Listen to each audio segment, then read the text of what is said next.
Welcome, sports fans, to the latest S&M production of the Sunday Night Sports Nerd Show. It is the most absurd 90 minutes of anything goes, smack talk, and a whole lot more.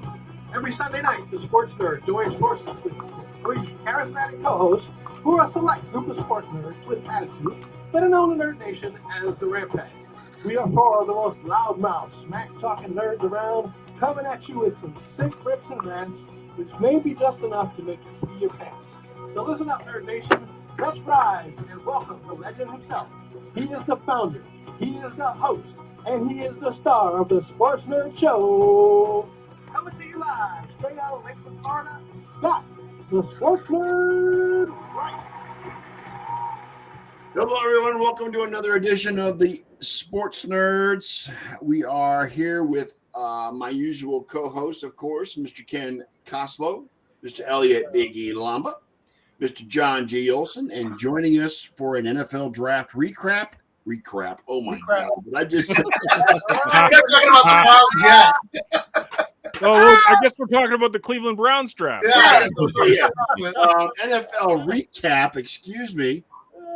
NFL draft recap from this past weekend. Glad to have you on, Derek. Glad you came back and you were in the Great White He North. survived Canada, huh? You survived Canada. Yeah. If I fall asleep while I'm talking, it's because of all the driving I did from Thursday.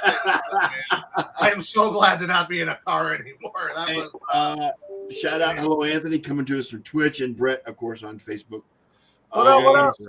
Hi, Anthony. What's going on, Derek? I mean, what is it? Let's start with this. What do you mean, what's going on with Derek? He went to Canada. He's happy. Oh God, I'm all oystered and lobstered out. So. There you go. What are your most memorable memories of the draft? What stuck out with you? Oh, no. That's not the question. What's the question? Who won the draft? Who won the Yes. draft? Okay, let's start with that. Who won the draft? I mean, I think you got to.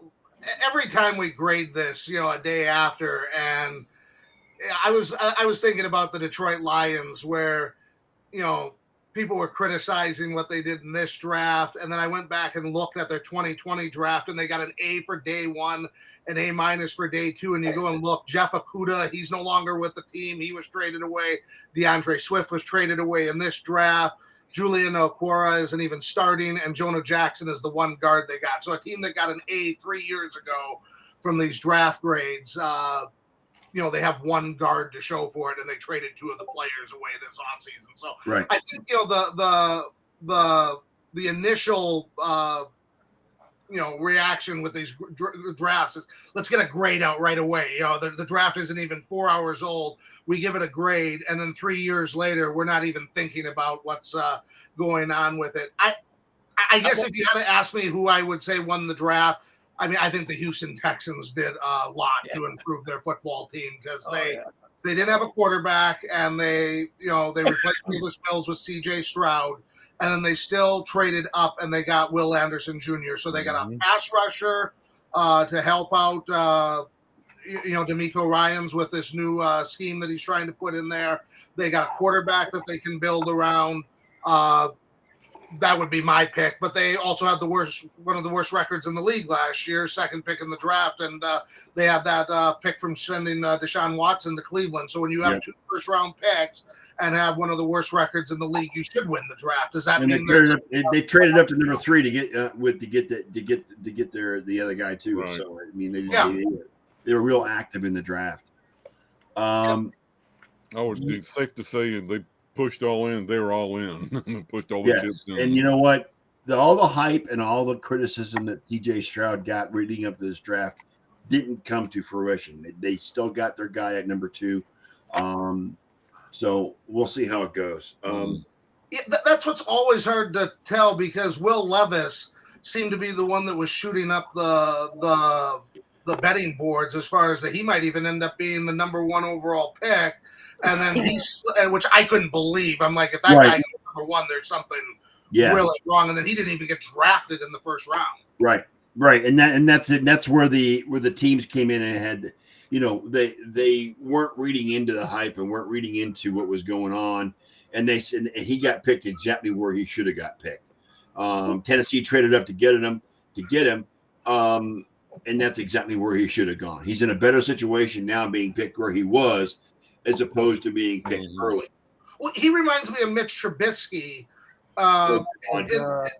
In the sense that I can't remember who the quarterback was, but Trubisky couldn't beat out a quarterback that was a 7th-round pick that was on a practice squad, and then all of a sudden he finally got the job as a junior, and he's the 2nd overall pick in the draft. And Levis had to leave Penn State because he couldn't beat out Clifford up there, and Clifford ended up being a 5th-round pick in this draft, and he had to go and enter the transfer portal because he couldn't beat him out. And I think the good thing for him is he didn't end up being the 2nd pick in the draft. He didn't have a team move up and trade a bunch of draft capital for him. He's in a situation now where Ryan Tannehill's there, and he can either sit behind him for a year or take over as the starter this year, depending on how quickly he develops. But it's probably a much better situation for him than if he would have gone in the top 4 and had all those expectations. Right, exactly. His expectations have been lowered because of where he went. Yeah, I think what it was with him is there were all the hype behind Levis was they were going by the 2021 Levis and not the 2022 because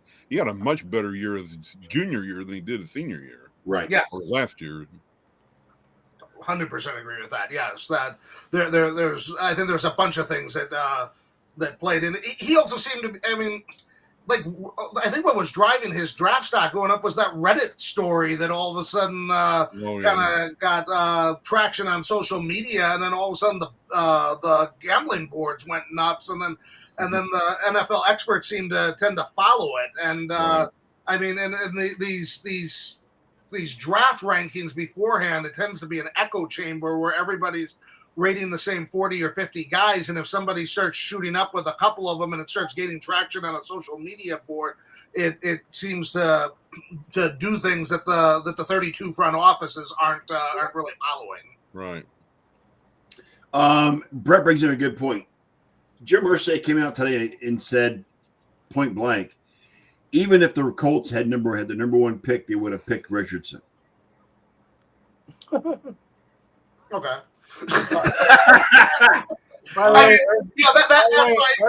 Irsay's back on the pipe, by the way. Yeah, exactly. It sounds like Dude, they all say that. Every time, like, oh, this was the guy we had slated. This is who we were going to pick. It's the way the board fell, and this was exactly who we targeted. Every single GM says that for every pick. Yeah, what's he like, going to say? Now, the owner of the Colts, though. Jim Irsay's the owner of the Colts saying this.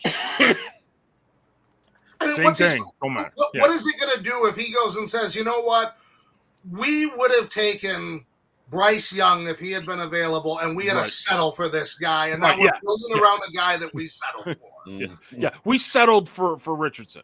Yeah. So, they'll never say that. So what do they got to play the PR angle? And, oh, yeah, this is the guy we had our eye. We can't believe he was still there at 4. Oh, Irsay says that Richardson's going to start day 1. Do you think maybe they're going to the other thing can be true? I mean, I wouldn't do that because we've talked about this, I think, on past shows before. My view tends to be you only give it to the rookie if he is so clearly above the veteran backup that it makes no sense to do it because you're hurting your football team. But if there's a tie, it's much easier to start Gardner Minshew. And then if he starts out 1-3 and isn't doing well, you go to Richardson and there's no expectations rather than going with Richardson and he starts 1-3 and then you're going to bench your 1st round pick and then go with Gardner. You're destroying the guy's confidence right away. So exactly. He head and shoulders above Gardner Minshew, where there just doesn't make sense to go in any other direction. Gardner Minshew is one of the better backup quarterbacks in the league. He's going to be a better passer in week 1 probably than where Richardson's going to be as far as making progressions, reading the routes and stuff like that. Richardson's the more athletic talent. He's got the bigger arm. There's a reason he's the 4th pick in the draft. But as far as where they'll be in September, I would think Minshew is going to probably have more command of the offense. Yeah, I agree with you there, Derek. Bring Minshew in, let him run the show. If things start to go south for Indy towards the middle of the end of the year, then bring in Richardson to see what he can do. Look at Kenny Pickett this year. They started Trubisky. Trubisky didn't do well. Pickett didn't set the world on fire, but there was no call to go back to Trubisky because everybody had seen that. Now imagine if Pickett put up the numbers he did at the end of the year. in the first 5 or 6 games and they're kind of struggling out of the gate, then there's a lot of pressure to go to Trubisky at that point. Exactly. Yeah, exactly. Yeah, I'm not a big fan of starting the rookie right away. I mean, there's going to be exceptions to the rule, whereas, I mean, CJ. Unless he's this all-world shoe-in blue chip rookie, you know what I'm saying? Yeah, I mean, guys like Bryce Young and CJ Stroud are probably going to start day one because those teams have no other option at this point. Yeah. Right. You know what I'm saying? What I can think of is Russell Wilson and Matt Flynn, where Russell Wilson just lit up preseason, and you're just like, why are we going to go with Matt Flynn to start him for a game and lose it, and then bring in? They knew what they had, and Wilson was clearly the better option. And then I agree with you, Stroud and Bryce Young. They have nobody. What, you going to start Davis Mills for 3 games? No, it's not going to happen. No, it's not going to happen. No. You know, and they don't. And Carolina, I mean, they don't have anything else on the roster at this point. They got Andy Dalton, but I don't understand. Andy Dalton's a good backup. The Red Rocket, who's on his last leg. Dalton is on his way out. Mr. Injury prone himself. Hey, no Andy Dalton slander, please. Red Rifle? Buffalo Bills legend, Andy Dalton. Oh, Yes, Buffalo Bills legend isn't it Andy the Dalton. Red Rifle? The Red Rifle, yes. The red BB gun. The Yeah. Red Water Pistol. The red air shotgun. Ah, jeez. Brett's bringing up some really good questions. I mean, Bijan Robinson to the Falcons at 8. I didn't love that pick. What I don't What understand they was, have, I mean, they got Tyler Algier. yeah, Okay. They've already got a little bit of a nucleus in the running game. Why go? I was shocked with Gibbs until the DeAndre Swift trade happened. You know what I'm saying? yeah. Because Yeah, I mean, until why they took Gibbs if they had Swift and Montgomery. right. You know, so I was shocked up until the point that I found out that they traded Swift. Yes. Here's what I don't understand with the Falcons, and one podcast I listen to a lot is Mike Lombardi, the GM Shuffle, and he was talking about roster building, and what he didn't understand with the Falcons is they've drafted Kyle Pitts, they drafted Drake London, and then they drafted Robinson this year. And it's great, you're drafting skill position players in the first round every year while your defense is in the bottom third of the league. Right. And I don't know. And the thing is, then what are you going to do with all these guys? Because the way the salary cap works, are you going to give all of them max deals if you hit on all 3 of them? You're not going to be able to keep a running back, wide receiver, and tight end on max deals. And then you're going to have Riddler if he works out. I think at a certain point you got to address the defense, and they don't have much of a defense. I think there's defensive players they could have gone with to get run stopping and pass rush rather than had a very good player. It's not that I don't think that he can be a good good running back. For me, he's the best running back in the draft. I just don't know how it makes him a playoff team.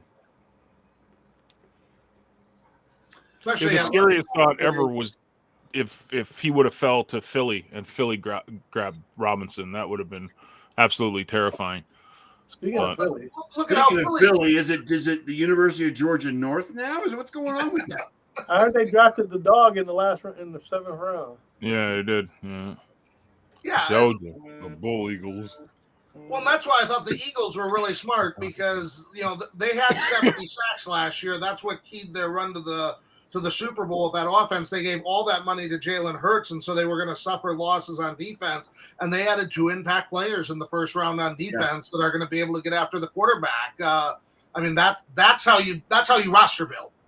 Is what Philadelphia did, and Jalen Carter's no joke, man. I mean, he's a beast on the defensive line. He really is. Yeah. And then they went with Nolan Smith outside linebacker, so that gives them extra help in the linebacking At core. 30, no less. Yeah, at 30. I have a question about Jalen Carter. Does he have character issues? Well, he was involved in that car accident Right. that resulted in the 2 deaths after the national championship game. Yeah. But I mean, he was charged, I think, with a misdemeanor, and it was something where he was involved in the racing, but his car didn't hit the other car.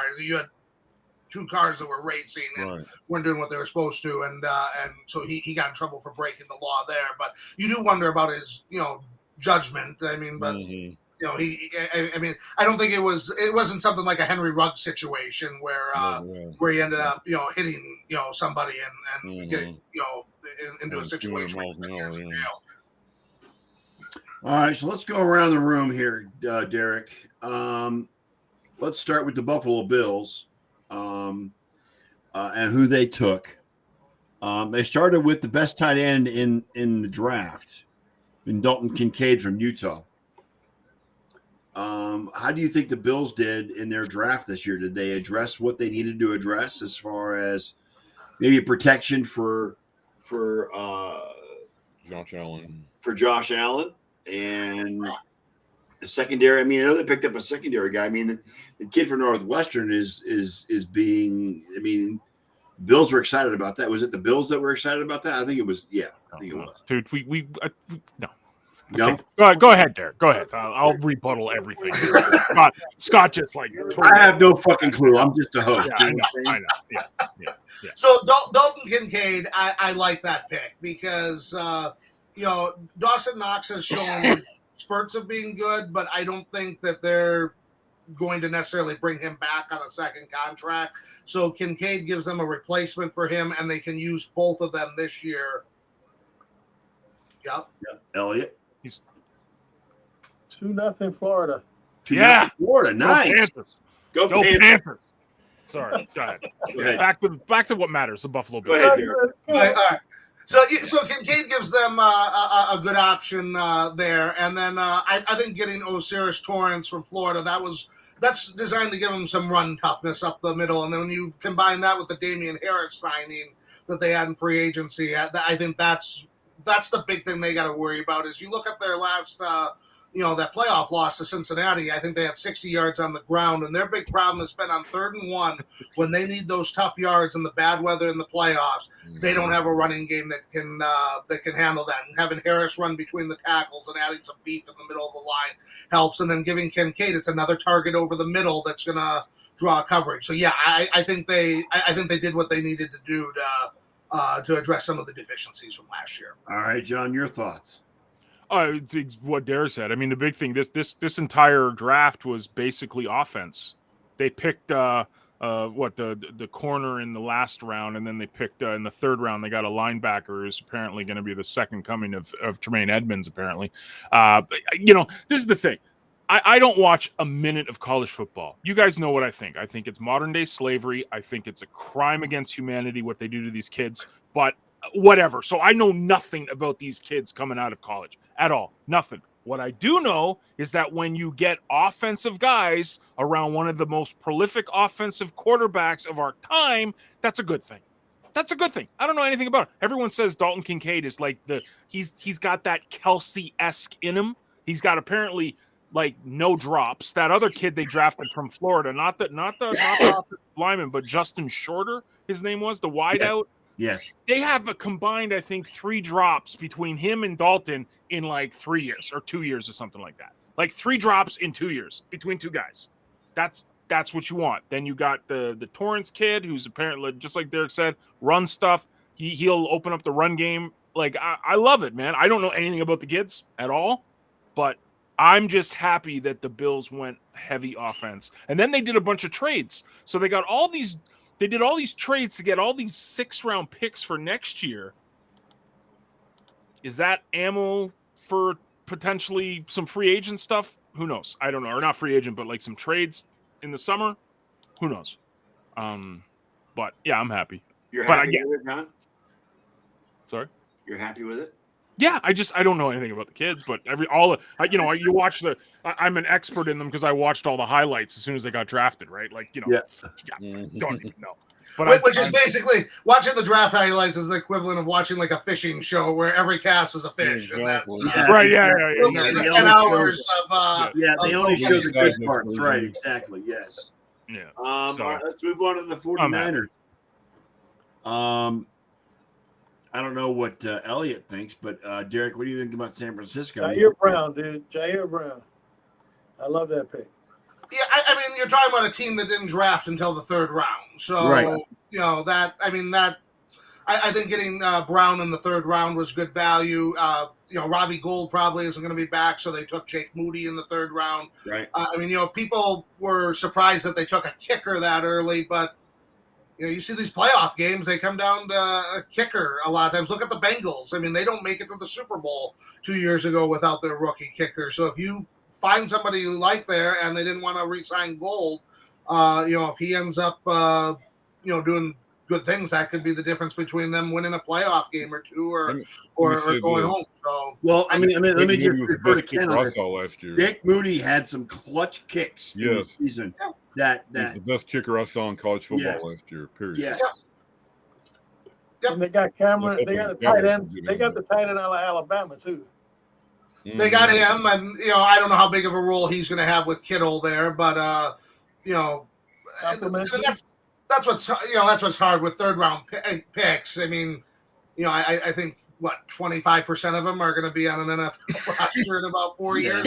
Right. And the chances that they hit on all 3 third round picks, probably isn't there. And then usually third round picks don't necessarily contribute in their rookie year. Usually your first round pick, maybe your second round are going to contribute. Most everything from round 3 afterwards is more in mind for 2 or 3 years down the road. So what the Cameron Latu pick tells me is that they're looking a couple of years down the road with Kittle getting older, that maybe that's a guy that they can develop to take his place more than that he's going to have a monster impact this year. Yeah. Okay. And let's go to Dallas. Forward thinking. Let's go to Dallas. Oh, So Dallas takes Maisie Smith in the first round, defensive tackle. yes. I like that. They needed that. Yeah. Garrett?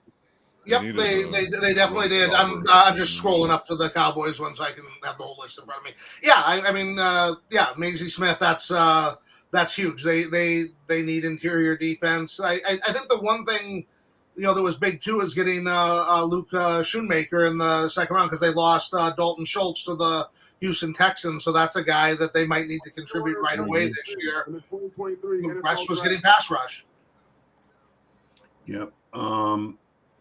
I especially like that one and the Deuce Vaughn. Deuce pick. Vaughn from Kansas State. That was such a I great love story. Deuce It Vaughn. really was. It was a great story. I don't know how much he's going to Yeah. contribute. He's a little He on the is. small side. He's about 5'5", but He he is, had but- really good play at Kansas State. I just don't know if his size translates. Yeah, to the him. video of Dynamite his comes in father, small packages. right? The video of his dad calling him and saying, "Hey, look, my phone wasn't working. I forgot to give you a call."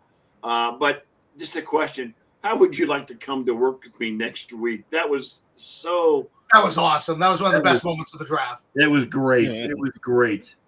Just freaking great. All right. I tell you Garrett. what Okay. I saw of Deuce Vaughn last year, you get one chance at him. If you let him go, forget it. He's gone.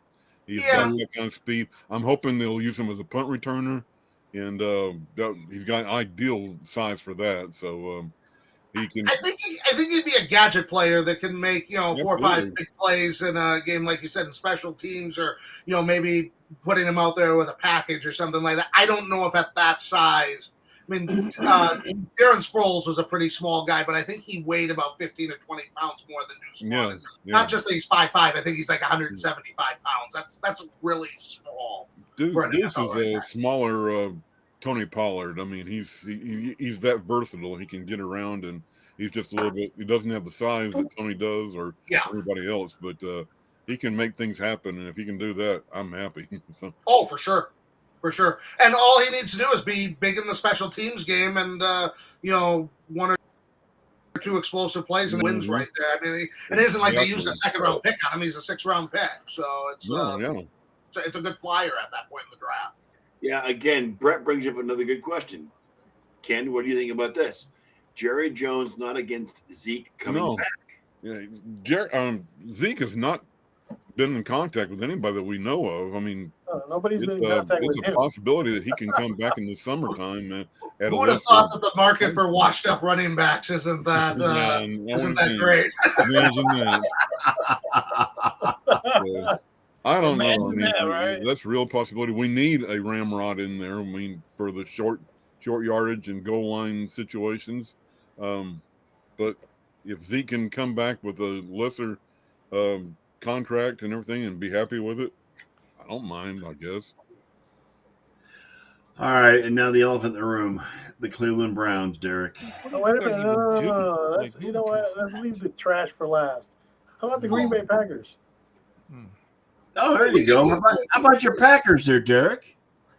Well, with the Packers, one thing that I think is kind of cool is I know Lucas Van Ness's dad because they're from the Barrington area, which is about 10 miles from where I live. He's my chiropractor. Wow. So I've been hearing about Lucas Van Ness all year with Iowa. And I mean, his dad is, he is one of the proudest dads that you've ever seen. Every time you go in there, like I can always hear him talking about his son to whoever is there in the office. And he was like talking about the draft process as far as what grade they thought he was going to get as far as what round he was going to go in, and they were debating about whether he was going to go back to college or go pro. I like the pick. I mean, the Packers need pass rush, and I mean he was one of the best pass rushers in this draft. I know that some people were expecting him to take wide receiver, tight end, but I never expected that. That hasn't been Green Bay's philosophy.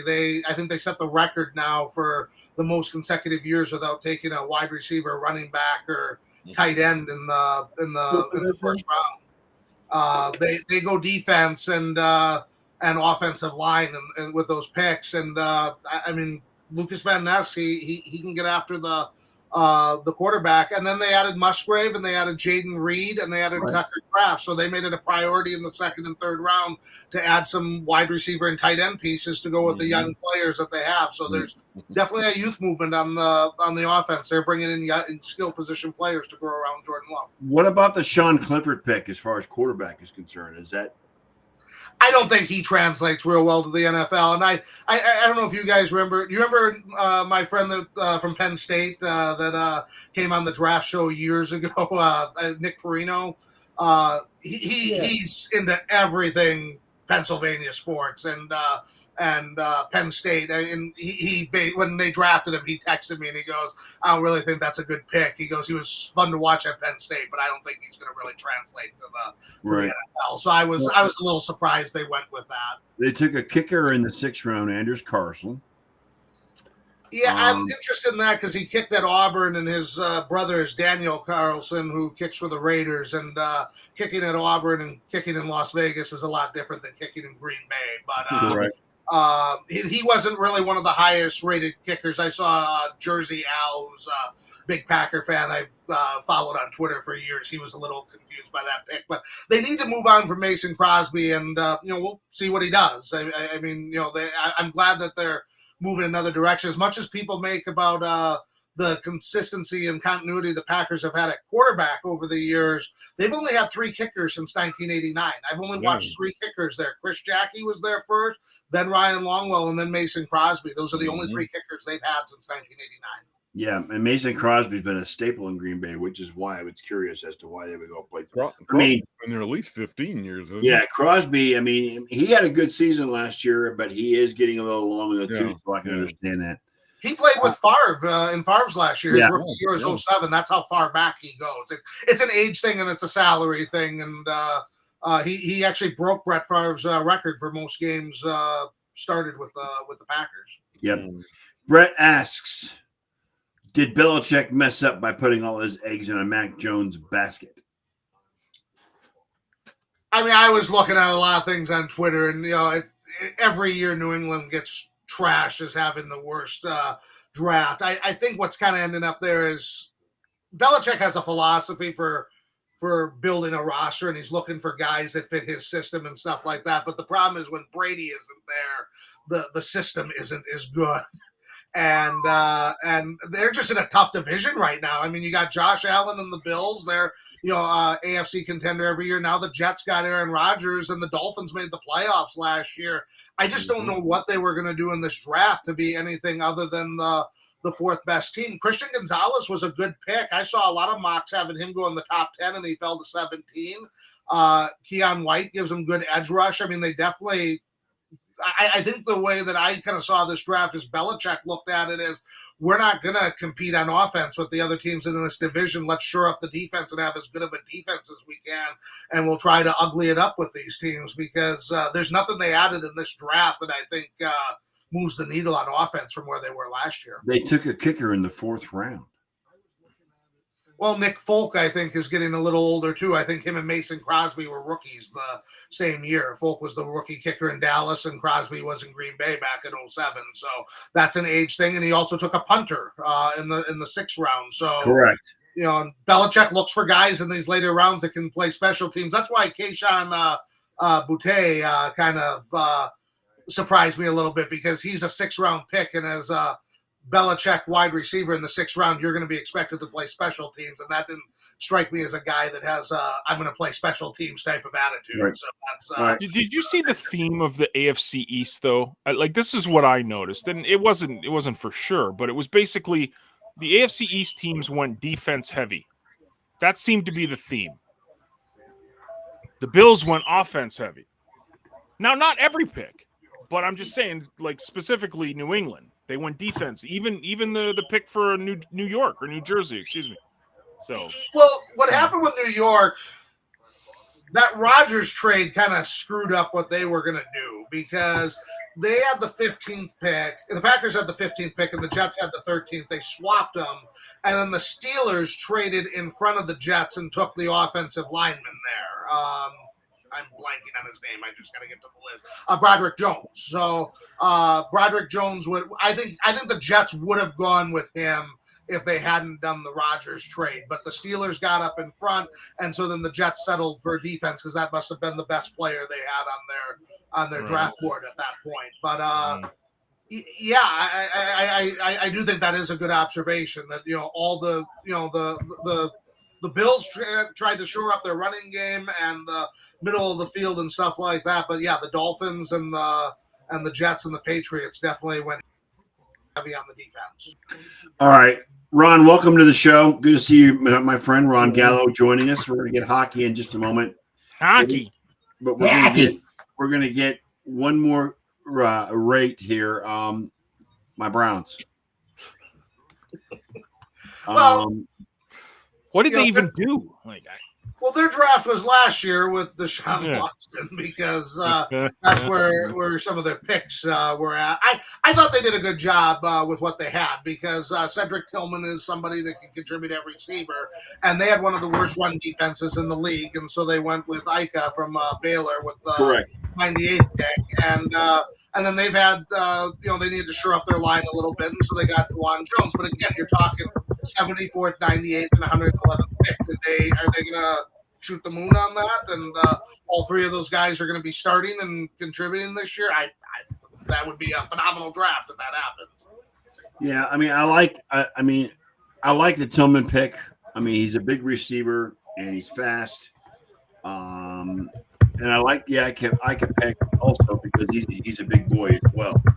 The Browns need to worry about their interior linemen, because the edge rush was fine, but the interior linemen, in order to stop the run, they had big, serious issues with that last year, because they could not stop the run. So I believe and I feel that they've addressed that.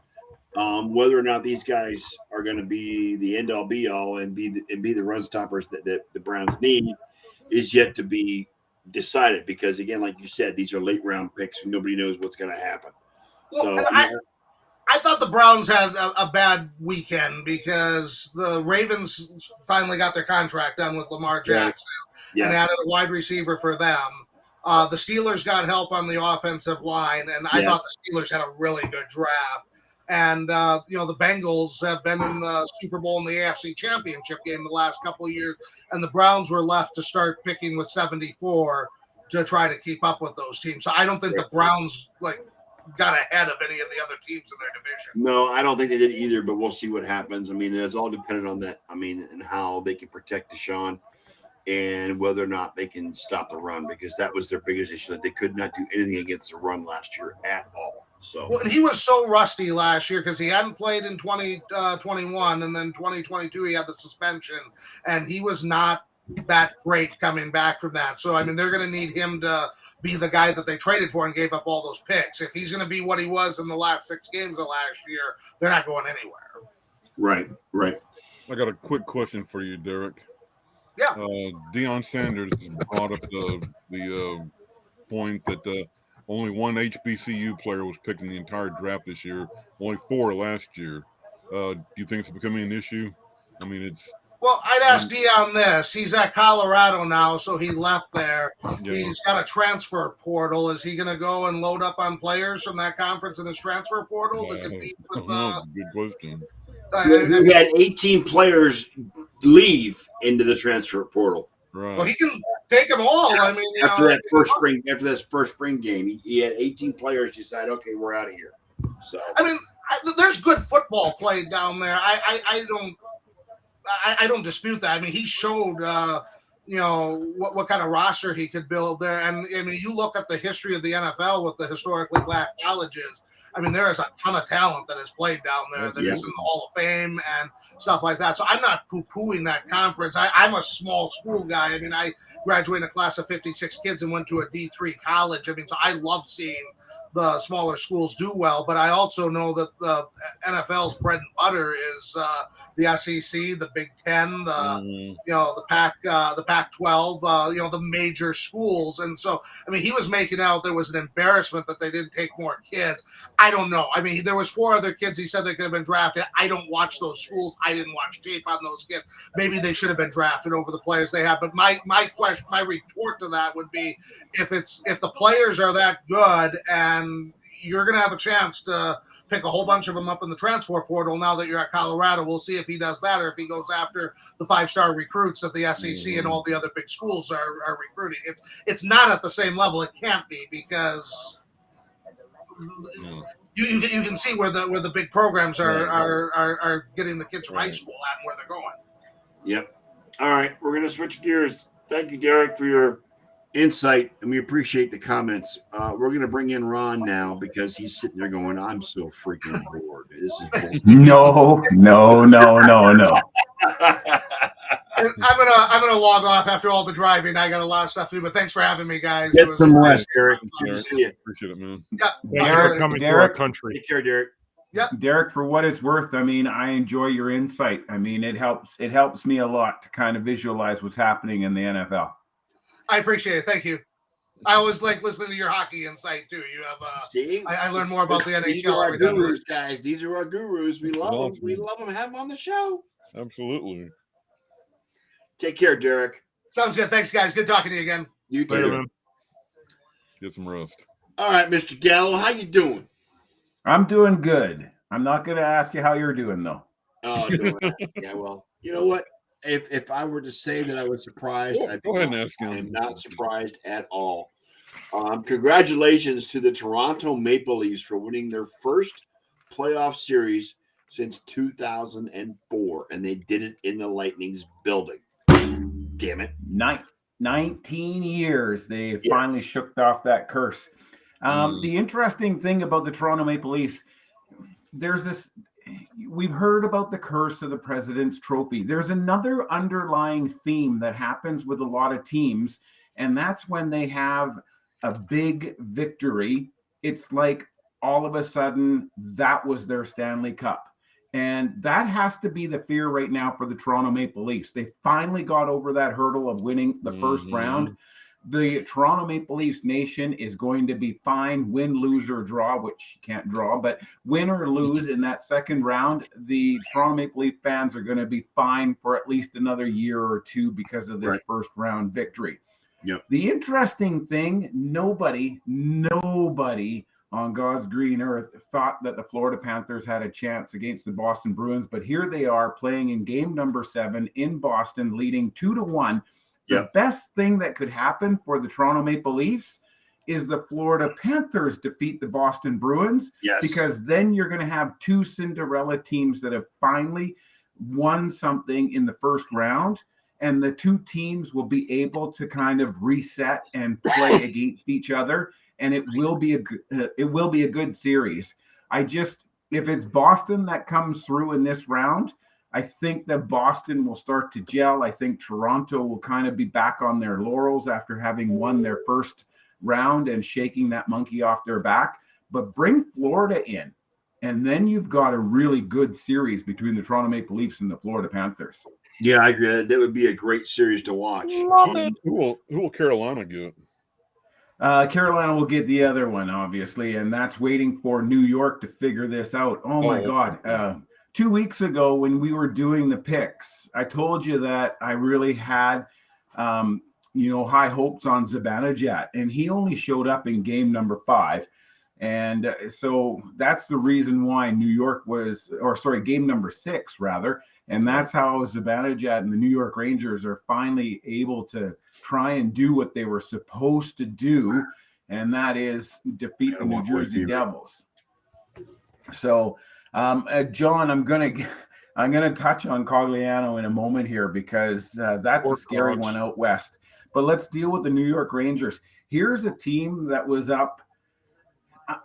You have to question whether or not it's a bigger concern that the Boston Bruins are playing Game 7 or a bigger concern that the New York Rangers had a 2-0 series lead and find themselves in a Game 7. For me, the Boston Bruins got a wake-up call in game number 2, and the Florida Panthers have been building on every game and building momentum. And the biggest one had to be Friday night's matchup in Florida. Matthew Tkachuk, after scoring the overtime winner in the previous game, comes back and he pulls a Mark Messier and says, nobody gave us a chance, but we're here to go to Game 7. And he said that in the dressing room. So, it'll be interesting. The one thing that nobody can ever control in the playoffs, when you look at the end of the regular season, you're going to look at numbers, you're going to look at stats, you're going to look at strengths, you're going to look at some weaknesses, and you're going to make a comparative analysis between the two teams that match up in the first round. But one thing you can never, ever, because nobody ever thinks it, nobody ever wishes it, nobody ever wants it, but that's injuries. Injuries play a huge role. Absolutely. Right now I'm going to look at the Colorado Avalanche, who are the late game tonight, and they're in a game number 7, the defending Stanley Cup champions against a true Cinderella team in the Seattle Kraken. And the Colorado Avalanche are in deep with this because Valerie Nichushkin is not around. And now Andrea Cogliano has a fractured neck and he can't play, even though he played a shift, at least one full shift after that big hit by Jordan Eberle of the Seattle Kraken. You're taking out some key players.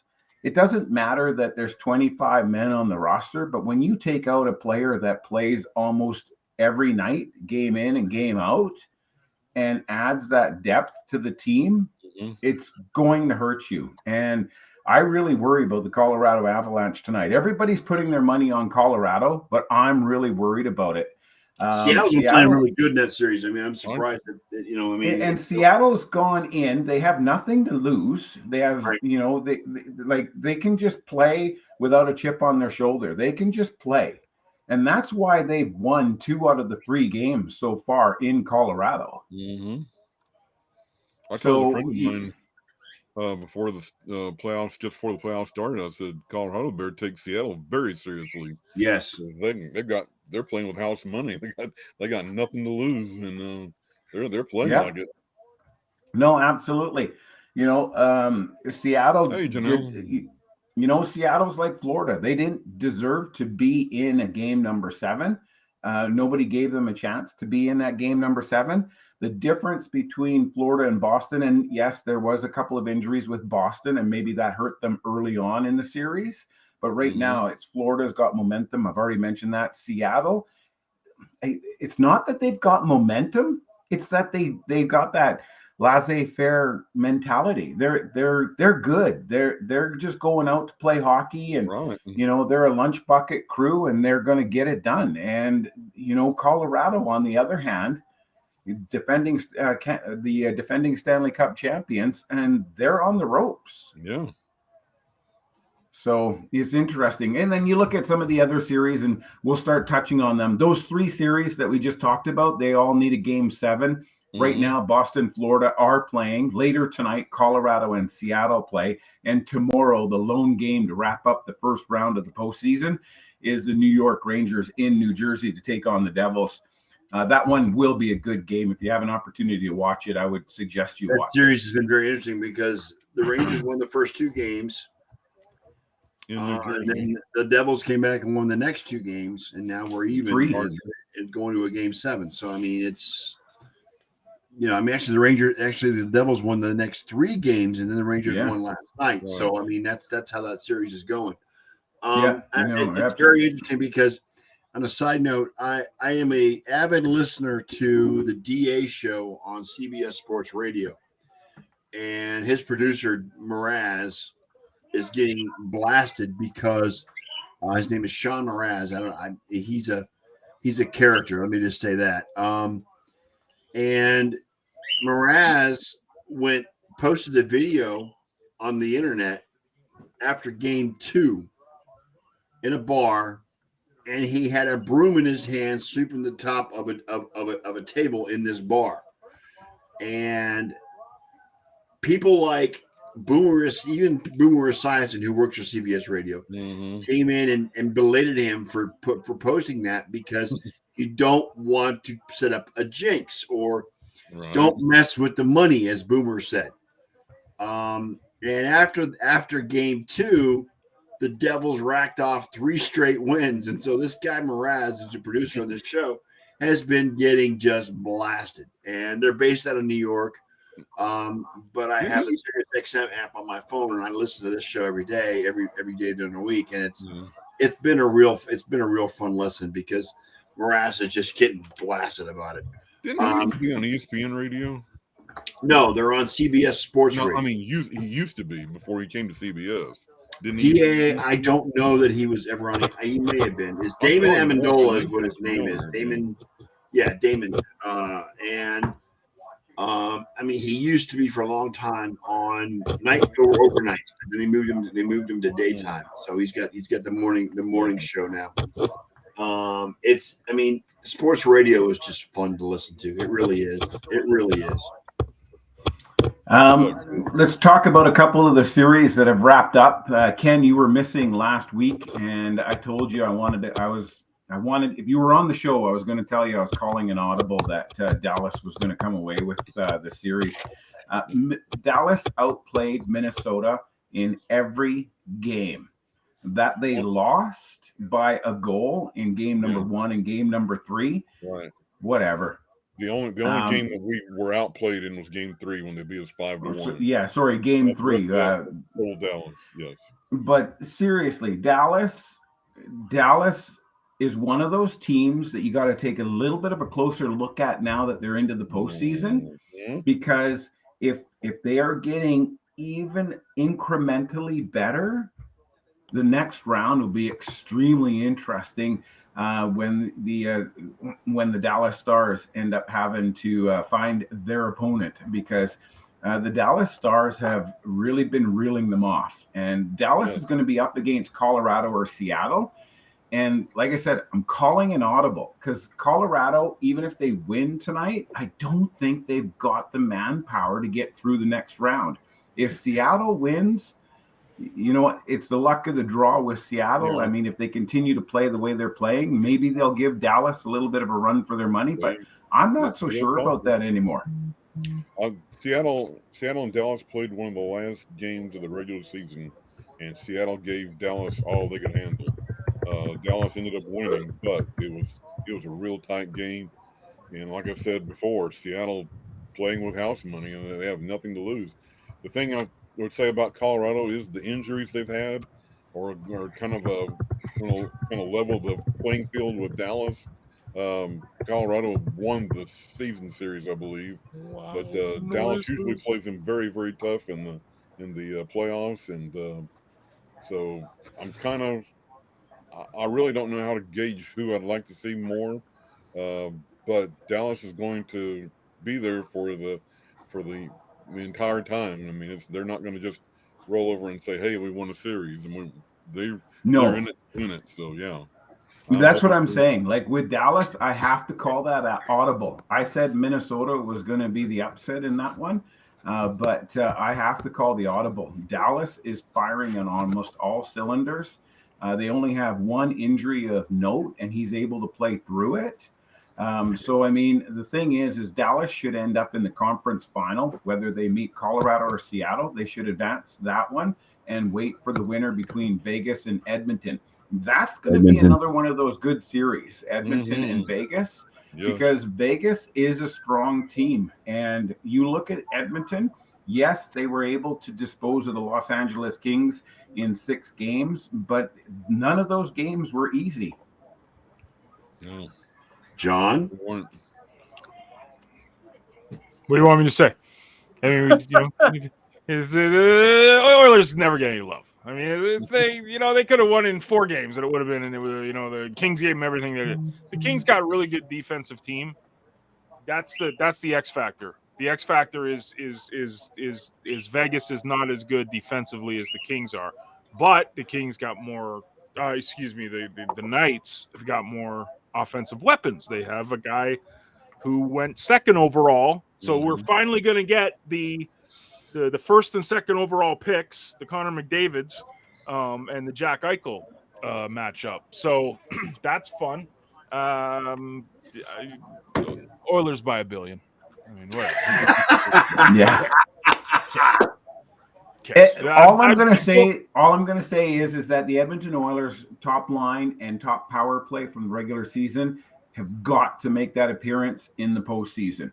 If the Vegas Golden Knights were watching the Los Angeles Kings, this 1-3-1 trap really messed up the Edmonton Oilers, and Vegas might be able to do something. But if this is a game style that the Vegas Golden Knights are not familiar with, it's not going to work. John nailed it on the head. He talked about having more offensive weapons.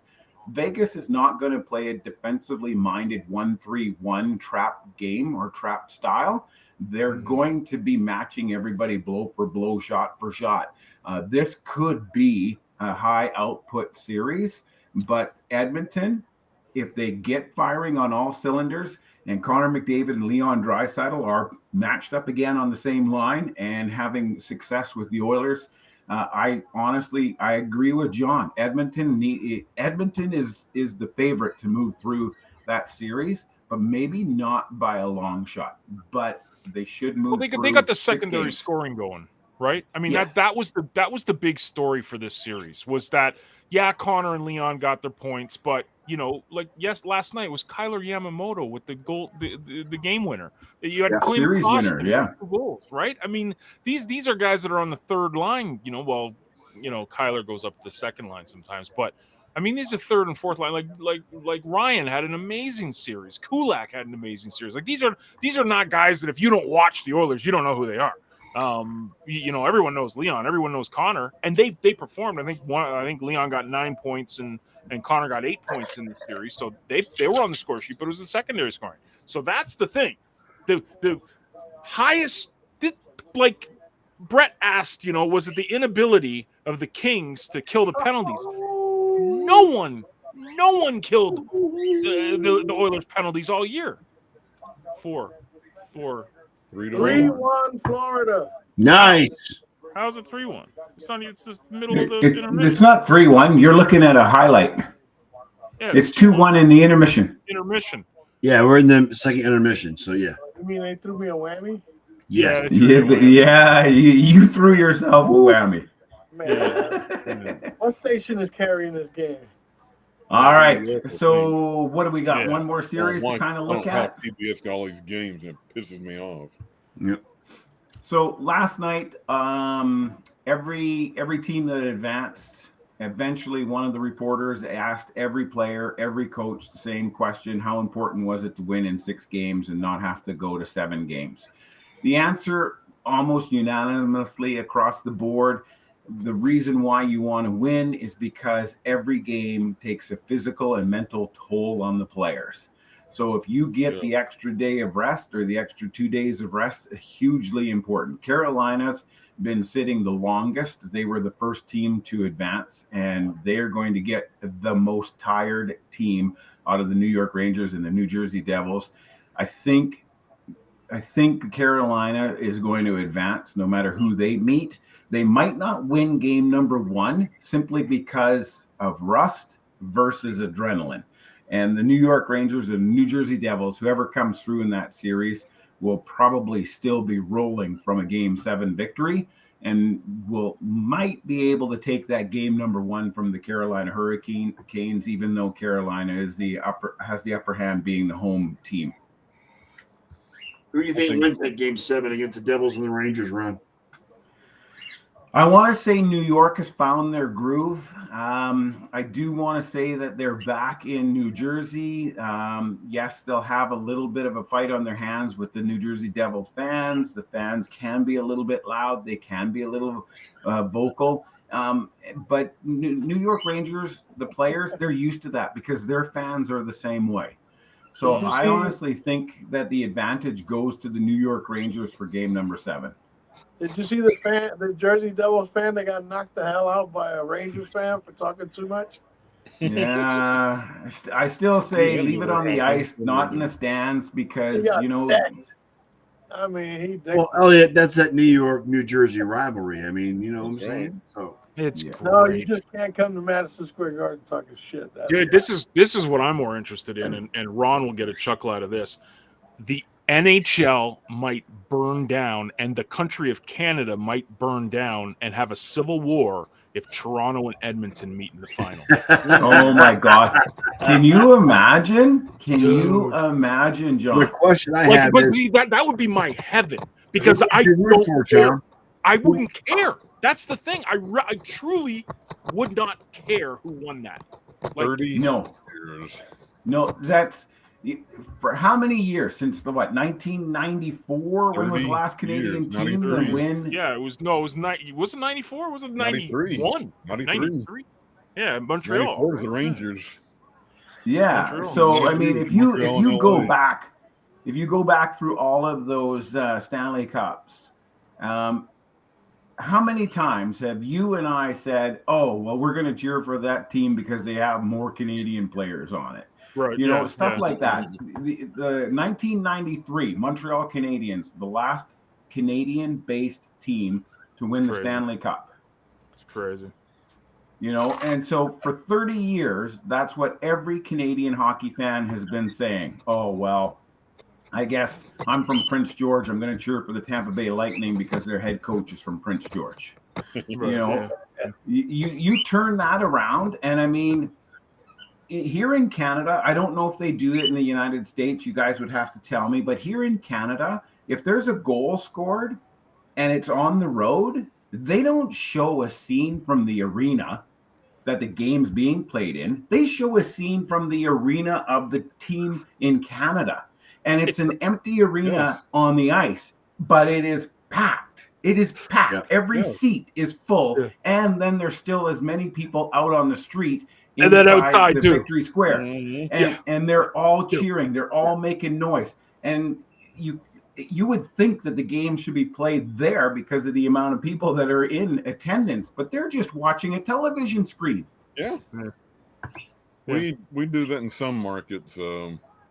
I think Dallas might do that. I mean, we've got Tampa does that a lot too. Yeah.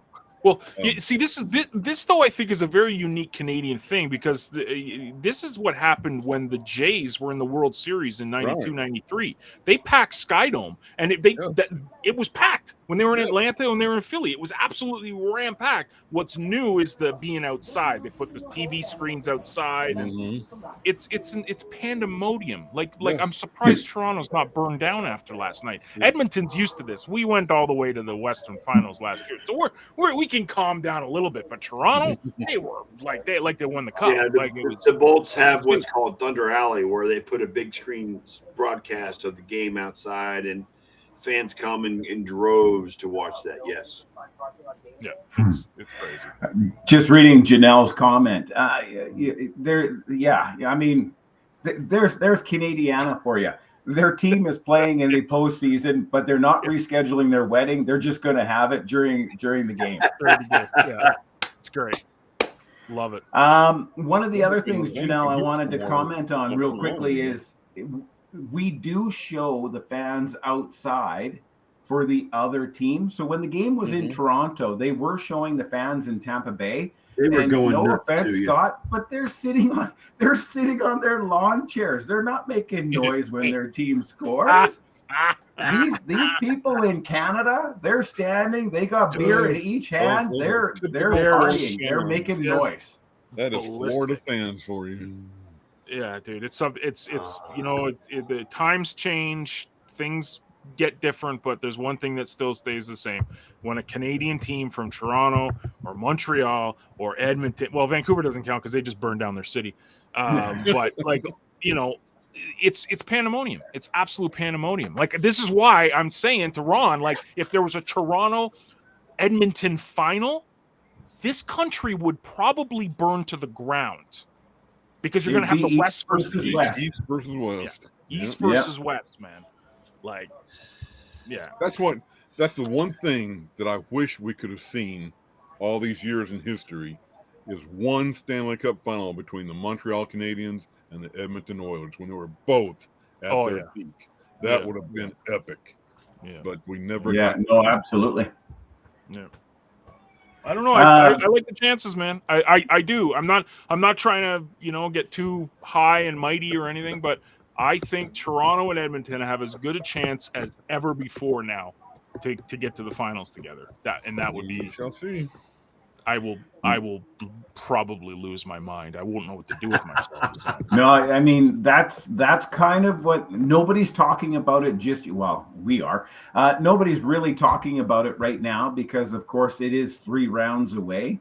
But in the back of everybody's mind right now, Edmonton does not get scheduled on the same night as the Toronto Maple Leafs. They'll be playing on opposite nights so that all of Canada can watch these two teams heading toward the Stanley Cup final. Crazy.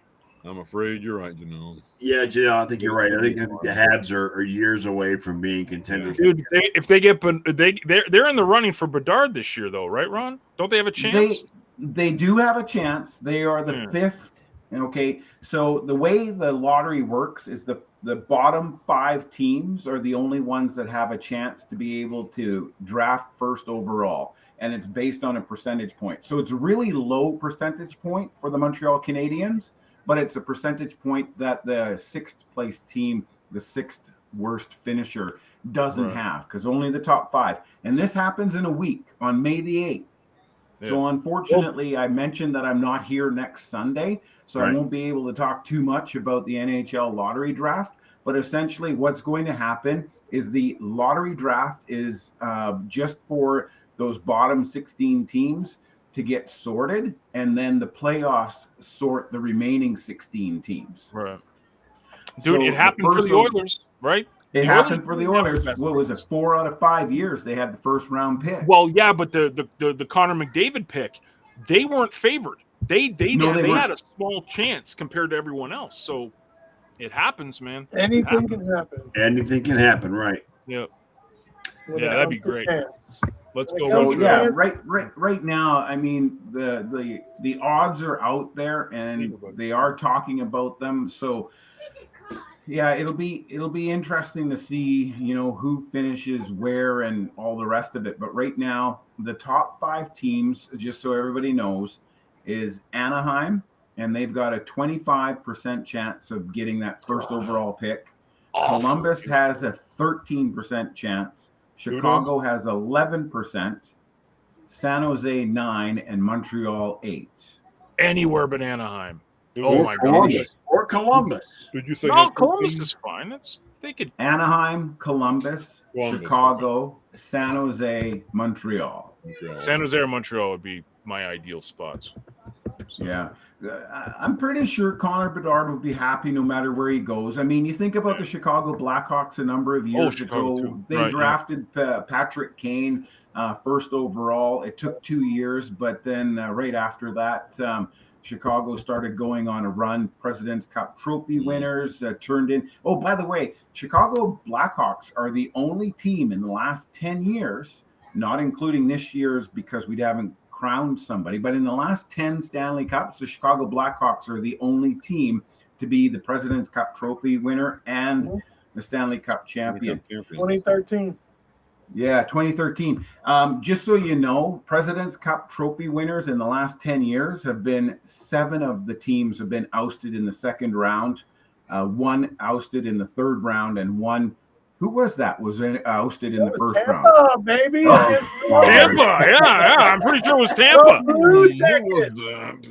Who was that? How did they do Yeah. against Toronto this year too? I'm curious. They got stung by the Blue Ron, Jackets. you know what? I'm glad you had Mystery Caucus. Maybe now they won't talk about that. It's like Yeah.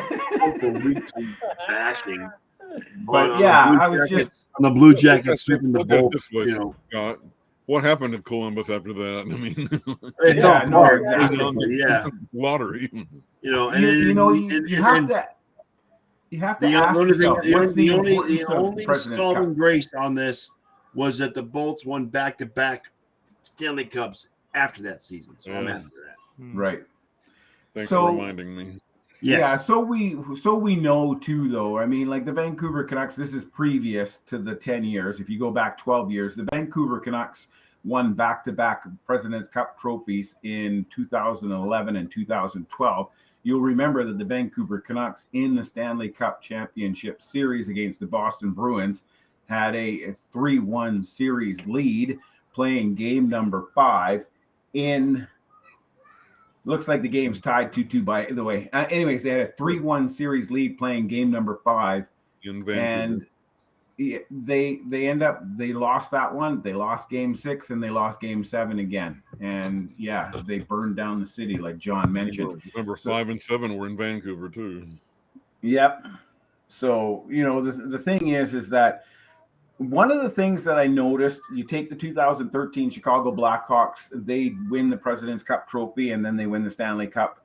You look at the Washington Capitals, they won 2016, 2017 back-to-back President's Cup trophy winners. It wasn't until 2018 that they actually won the Stanley Cup. 2019 Tampa Bay was the President's Cup trophy winners. And then the season after is when they won the Stanley Cup. So Colorado Avalanche, same thing. 2021, they were the President's Cup trophy winners, and they win the Stanley Cup the year after. So, you know, the thing is that no matter what happens to Boston this year, I think the safe bet, the money is on Boston for next year. Whether they win or not this year, remember Boston's opportunity to win next year is statistically higher. Dude, I can't stand Boston. I can't either. But the thing is I have to appear neutral because, like I said, the best thing for the Toronto Maple Leafs, which is the best thing for Canada, is that the Florida Panthers win this game 7. Yep. It's now tied 3-2 in the third period. Full disclosure, I made I entered a prediction contest on ESPN, and I picked Boston over Las Vegas in the finals. Well, Boston over who? Los Vegas. Angeles. Oh, okay. Vegas. Oh, Vegas. Boston over Vegas. I have one announcement. I as an Oilers fan, this might come as a shock, but I no longer hate Matthew Tkachuk. Thank you for listening. Wow. Oh, okay. I know. I'm sure I'm Matthew enjoy- Tkachuk will feel much better about that. I know. He should feel good about that. Yeah, I mean, Paul Maurice says it best. He says all those years in Winnipeg as a head coach, Tkachuk completely got underneath the skin of every one of our players and coaching staff. Now So he's on my team.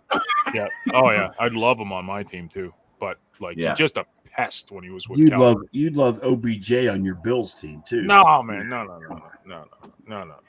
There's a few players like that. I mean, everybody looks at the Boston Bruins, Brad Marchand. Years ago, Oh, it was you'd love Sean him. Avery You'd with the love him New if he York was on your Rangers. team. Yeah. Yeah. You know, but the thing is that Sean Avery took it Sean. too far, and that's why that's why he had, a nickel in the NHL, and that was it. Matthew Barnaby too. Mm-hmm. Yep. Yeah. Well, yeah. Anyways, I got a story for another day about Matthew Barnaby. Listening to him talk about penalties, and yet he was perhaps one of the dirtiest players on the ice. Unbelievable. Unbelievably dirty. Yeah.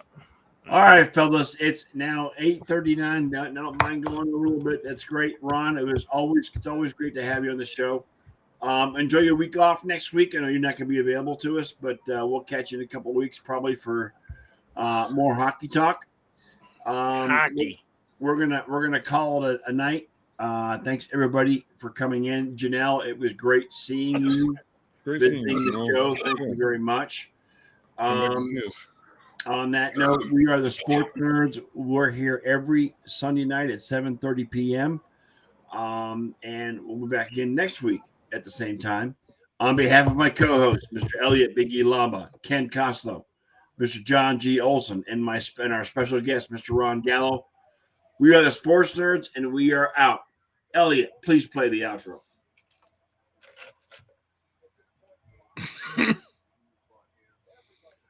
Please Outro? play the outro. Please play the outro. Okay. Well, there you have Can it. you hear it? Yeah. We'll do it then. Okay. Well,